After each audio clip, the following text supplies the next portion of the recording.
I read yesterday that in an interview with you that you said that shooting commenced on the 1st of April this year. Yeah. So I just couldn't help but wonder, were you mischievous or considering being mischievous that day and going, of course we're not going to do an extremely elaborate war movie with these extremely elaborate shots? I saw it as slightly more, you know, like this not inappropriate that we shoot this movie of all movies on April Fool's Day, because it seemed like a crazy, you know, at times like a crazy idea that couldn't possibly work. And in fact, the first day, we didn't shoot anything because the weather was wrong, and people were looking pretty worried by the end of the day. But then by the end of the second day, because we'd spent the whole first day rehearsing, we were ahead. And that was what the movie was like. It was completely unpredictable. You've talked also, of course, about how the movie is very much inspired by the stories your grandfather told you from being a soldier in the war. But what were some of the specific moments in the film that were drawn upon those stories? Well, there wasn't anything really. I mean, because the movie's not about my grandfather. It's sort of inspired by my grandfather. But there was one story he told which was the kind of central image of the film, which is he told a story of carrying a single message across no man's land at dusk. It was only 200 yards, but that image really stayed with me. That tiny man, he was a very small man, alone in that vast, misty landscape. And that was the thing that always felt very cinematic. And so when the time came to have the courage to write my own script, I found that that was the story I wanted to tell. I just had to find a way to make that journey perhaps a bit more epic than it was in reality. So that was the kernel for everything.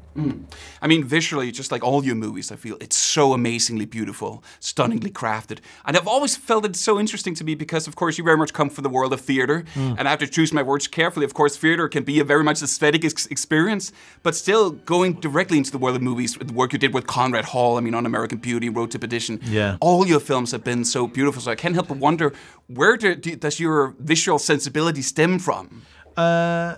I don't know.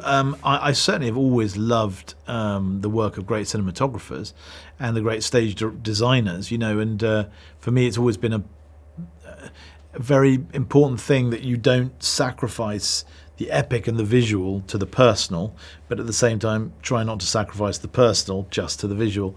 So it's a balance between the two. But movies are a visual medium, you know, and the movie makers I admire, you know, from Fellini to David Lean to Coppola to David Fincher. You take a still from any of their movies and it looks like a great painting or a great photograph. Seems to me that part of the art of it is to elevate it out of the ordinary, you know. You don't just want reality.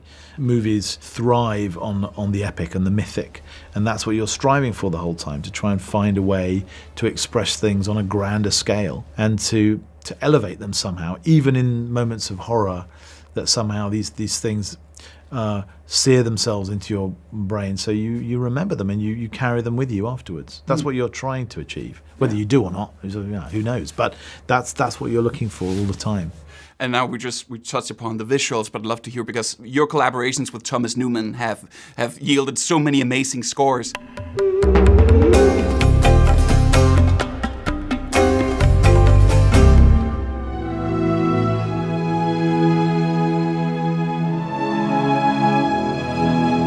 And I feel in a movie like this, where of course you can't edit in any ways, or you can't make too many broad, you know, movements with the camera, the music is so important in setting the mood, the tone, the pacing of the thing. So how did you discuss your collaboration on this project in particular? Well, that's very well put, and because really, when you have no control over rhythm and pace in post-production, you know, normally in editorial you're deciding the shape and the rhythm of a scene and the whole movie.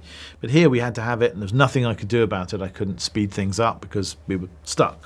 So music then becomes pivotal in terms of establishing, sometimes it's giving you a propulsive rhythm or a sense that something's about to happen, which pulls you through sections where, to all intents and purposes, nothing is happening, you know. For me, that was very important. It was also an unusual film to score because it's so present tense. You know, music generally comments on or gives you some perspective on a scene, or carries you through time, or carries you through space, or whatever it is. Here, you know, it needed to live alongside the actors, not tell you too much about what was going to happen. So that was very tricky as well. And then at other times, as the movie gets more, you know, like a hallucination at times, almost towards the end, when the movie goes into night, it needed to be very expressive and unafraid to go big, you know.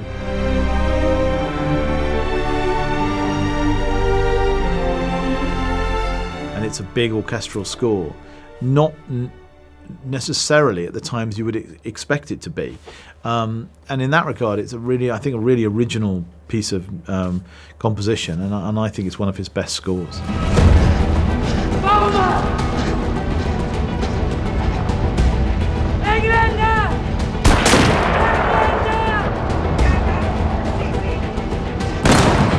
Where do you go from here? I mean, I think you've asked that question yourself into from a project that's so grand, that's so big in scale.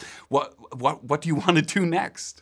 Well, I guess I'm rather looking forward to editing again, and perhaps telling a story on a smaller scale. Although, of course, that's what I said the last time I was asked that question. The last movie I made, I never really know, you know, and it takes about a year after finishing a movie before you work out if there's any story you feel is, you know, worth spending 2 years on, you know, because that's what it is.